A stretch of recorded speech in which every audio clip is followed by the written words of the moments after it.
তার যে স্বার্থ আছে সেটাকে ওন করার জন্য ভারত সরকার এবং ভারতের রাজনীতিবিদরা আমাদের দেশে ডিভাইড এন্ড রুল চালু করার ব্যবস্থা গ্রহণ করেছে। ওরা যদি দল করেন, উনি আবার কঠিন ভাবে বলছে। মির্জা ফখরুল ইসলাম আলমগীর সাহেব তো একটু ভদ্রভাবে কথা কয়, নরম মানুষ। মহাতারে আমির ডক্টর শফিকুর রহমান সাহেব কিন্তু কথা কম বলে, কিন্তু স্পষ্ট কথা বলে, ঠাস ঠাস করে কথা কয়। আসিফ সাহেবরা করে নাই। কেন করে নাই? সত্য কথা বললে গরম ভাতে বিলাই যায়।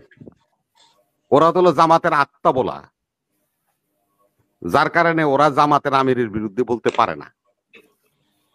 খালি মির্জা ফখরুল আর বিএনপি রে পাইছে। এটা একটা পবিত্র শব্দ, রাজাকার।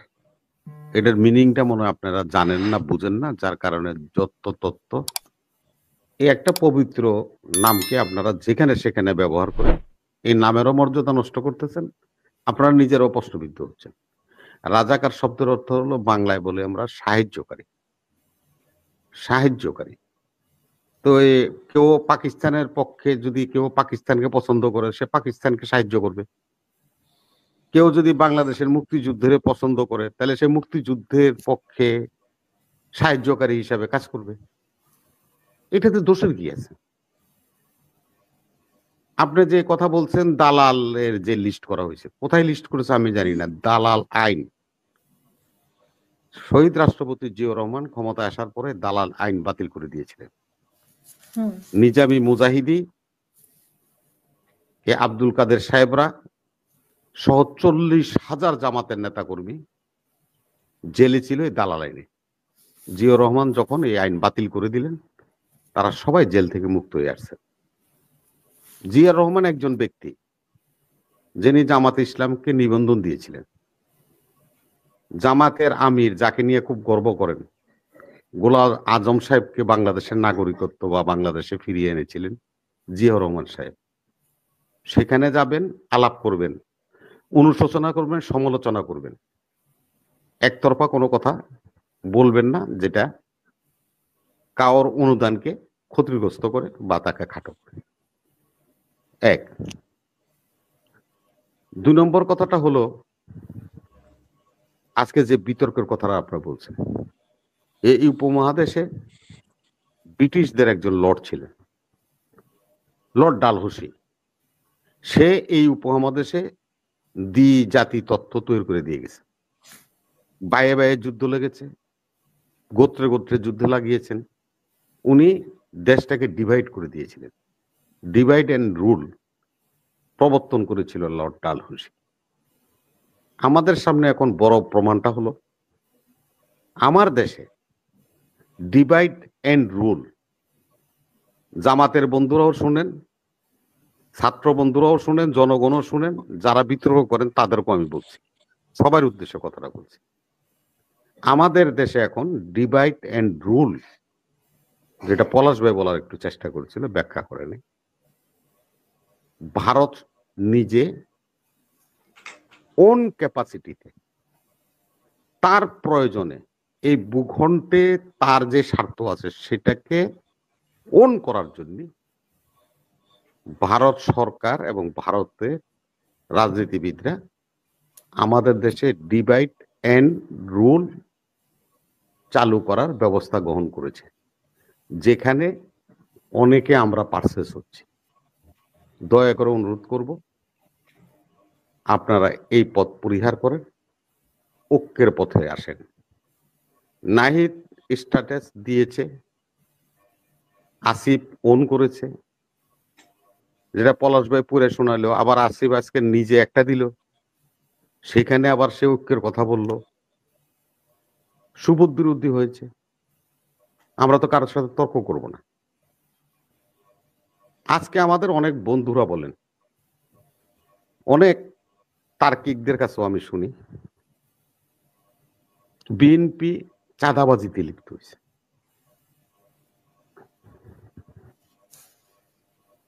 সেটা হলো, আপনাকে আমি বলি, একটা উপদেষ্টা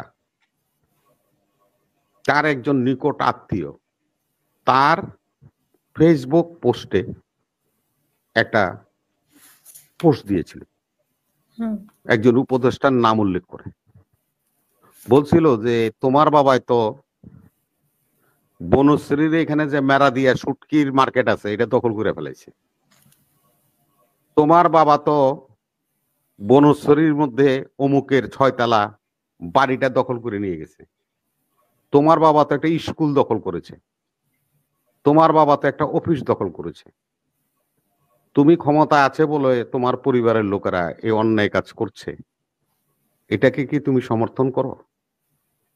এবং ওই উপদেশটা ওই পোস্টেরই একটা দিয়েছে, পোস্ট দিয়েছে, আমি কাজের চাপে অনেকটা সময় দিতে পারছি না, কোথায় কি হচ্ছে আমার পরিবারের বা কে বা কারা কি করছে আমার জানা নাই, তবে আমি অচিরেই আপনার সাথে সাক্ষাৎ করব এবং সাক্ষাৎ করে আমি এই বিষয়গুলি সলভ করার চেষ্টা করব। এখন যে কথাটা একটু আগে আপনারা বললেন, আজকে ফখরুল ইসলাম আলমগীর সাহেব বলেছেন আমরা একটা নিরপেক্ষ সরকারের অধীনে নির্বাচনের জন্য প্রাণ দিয়েছে এদেশের হাজার হাজার মানুষ, ছাত্র জনতা, 700 মানুষ গুম হয়েছে, শাহিনুর ভাইয়ের মতো লোক আয়না ঘরে বন্দী ছিলেন, হাসিনুর ভাই আপনার আয়না ঘরে, এবং কি সে কি হাসিনুর ভাই সম্বন্ধে মানুষ জানা না, কিন্তু আমাদের অনেক যেরকম যে ব্রিগেডিয়ার আজমিরে ধরে নিয়ে গেছে, সে কিন্তু সেনাবাহিনীতে ছিল না, সিভিলিয়ান ছিল, তবে সেনাবাহিনীতে চাকরি করতেন। হাসিনুর ভাই কিন্তু অন সার্ভিস, উনি কিন্তু চাকরিতে থাকা অবস্থায় ওনাকে গুম করা ফেলা হয়েছিল, গুম করে ফেলেছিল। এত কিছু দৃষ্টান্ত আমাদের সামনে থাকার পরেও আমরা যে জিনিসগুলি নিয়ে এখন বিতর্ক করছি, আসলে এই জন্য আমি বলছিলাম যে আমি বিতর্ক করতে চাই না। জামাতের আমির সাহেব বললেন যে ছাত্ররা যদি দল করেন, উনি আবার কঠিন ভাবে বলছে, মির্জা ফখরুল ইসলাম আলমগীর সাহেব তো একটু ভদ্রভাবে কথা কয়, নরম মানুষ। মহাতারে আমির ডক্টর শফিকুর রহমান সাহেব কিন্তু কথা কম বলে, কিন্তু স্পষ্ট কথা বলে, ঠাস ঠাস করে কথা কয়। উনি বলছে যে আপনারা দরকার হলে দল গঠন করবেন, ভালো, উপদেষ্টার থেকে বের হয়ে এসে আপনারা দল গঠন করেন, তা না হলে জনগণ সম্ভব বলছে ওরা উপদেষ্টা থেকে বের হয়ে এসে দল গঠন, ওরা উপদেষ্টা থেকে রিজাইন দিবে। আপনার কথাটাকে ওইভাবে নিয়েন না, ওরা বলছে, ওদের বলা নিয়ে তো আমি নেই, আমি বলছি জামাতের আমির, যেটা নাকি এখন পলাশ ভাই যে কথাটা বলছে যে মির্জা ফখরুল ইসলাম আলমগীরের নিয়ে যে তথ্যটা নিয়ে কথা হচ্ছে, এত পোস্ট হচ্ছে, সেটার ব্যাখ্যাটা আমরা দিচ্ছি। সেটা হলো যে উনি জামাতে আমির নিজে বলেন যে আপনারা বের হয়ে এসে দল করেন, যদি আপনারা পরিষদে থেকে দল করেন তাহলে আমরা যে সংগ্রাম আন্দোলন করেছি, রক্ত দিয়েছি, নিরপেক্ষ একটা নির্বাচন আমরা চাই, সেই নির্বাচন তো আমরা পাবো না।